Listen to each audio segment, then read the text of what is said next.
ನಮಸ್ಕಾರ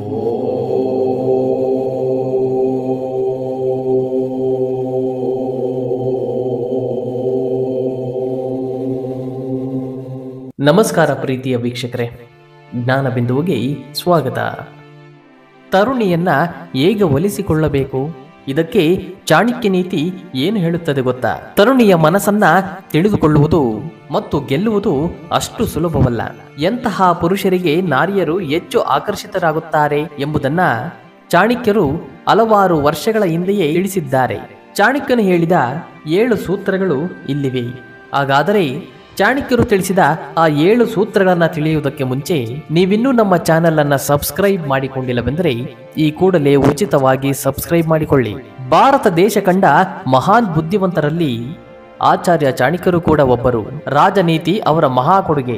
ಆದರೆ ಚಾಣಕ್ಯ ನೀತಿಶಾಸ್ತ್ರದಲ್ಲಿ ಧರ್ಮ, ಅರ್ಥ, ಕೆಲಸ, ಮೋಕ್ಷ, ಸಂಬಂಧ, ಮಿತಿ, ಸಮಾಜ, ಸಂಬಂಧ, ರಾಷ್ಟ್ರ ಮತ್ತು ಪ್ರಪಂಚದ ತತ್ವಗಳನ್ನು ಕೂಡ ಪ್ರತಿಪಾದಿಸಲಾಗಿದೆ. ಚಾಣಕ್ಯ ನೀತಿಯಲ್ಲಿ ಪತಿ ಪತ್ನಿಯ ಸಂಬಂಧದ ಸಿದ್ಧಾಂತವನ್ನ ಪ್ರಸ್ತುತಪಡಿಸಿದ್ದಾರೆ. ಪುರುಷ ಹೇಗೆ ಸ್ತ್ರೀಯನ್ನ ಒಲಿಸಿಕೊಳ್ಳಬೇಕು, ಒಲಿದ ಹೆಣ್ಣನ್ನ ಹೇಗೆ ಕಾಪಾಡಿಕೊಳ್ಳಬೇಕು ಎಂಬುದನ್ನು ಕೂಡ ವಿವರಿಸಿದ್ದಾರೆ. ಅದು ಹೇಗೆ ಎನ್ನುವುದನ್ನ ನಾವೀಗ ತಿಳಿಯೋಣ. ಹೊಗಳಿಕೆಗೆ ಮರುಳಾಗದ ತರುಣಿಯೇ ಇಲ್ಲ. ಹೊಗಳಿಕೆ ಆಕೆಯ ಮನಸೋಲುವಂತೆ ಇರಬೇಕು.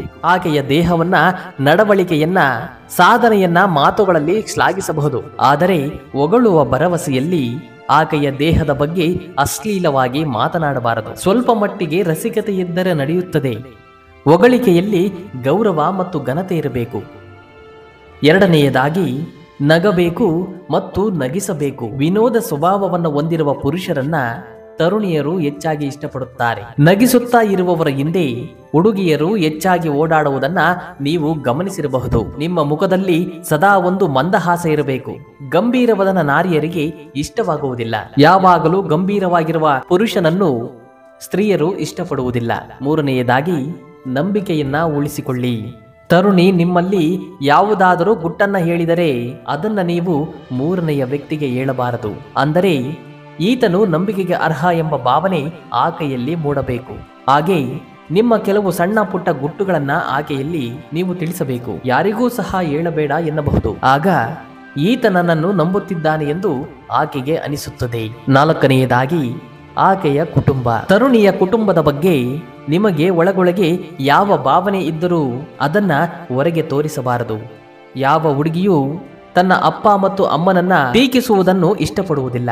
ಹಾಗೇನಾದರೂ ಮಾಡಿದರೆ ಆಕೆ ನಿಮ್ಮ ಮೇಲೆ ನಕಾರಾತ್ಮಕ ಭಾವನೆಗಳನ್ನ ಸೃಷ್ಟಿ ಮಾಡಿಕೊಳ್ಳುತ್ತಾಳೆ. ಐದನೆಯದಾಗಿ ಉತ್ತಮ ಪೋಷಾಕು. ಅಂದರೆ ನೀವು ಭಿಕ್ಷುಕನಂತೆ ತಲೆಬಾಚದೆ ಹರಿದ ಅಂಗಿಗಳನ್ನ ಧರಿಸಿಕೊಂಡು ಓಡಾಡುತ್ತಿದ್ದರೆ ಯಾವ ತರುಣಿಯೂ ಕೂಡ ನಿಮ್ಮ ಬಳಿ ಸೋಕುವುದಿಲ್ಲ. ಉತ್ತಮವಾದ ಬಟ್ಟೆಯನ್ನು ಧರಿಸಿ. ದುಬಾರಿಯಾಗಬೇಕೆಂದೇನಿಲ್ಲ. ನಿಮ್ಮಲ್ಲಿರುವುದು ಸ್ವಚ್ಛವಾಗಿ ಚೆನ್ನಾಗಿದ್ದರೆ ಸಾಕು.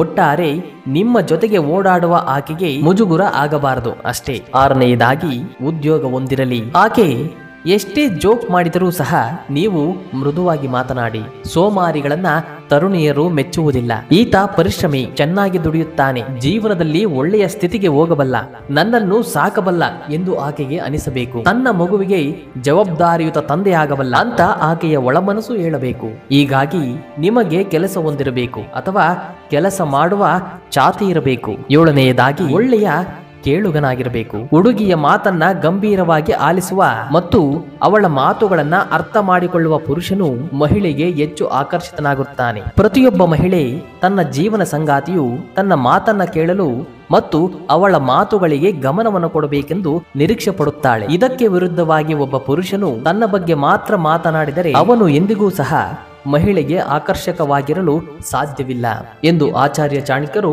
ತಮ್ಮ ನೀತಿಯಲ್ಲಿ ಉಲ್ಲೇಖ ಮಾಡಿದ್ದಾರೆ.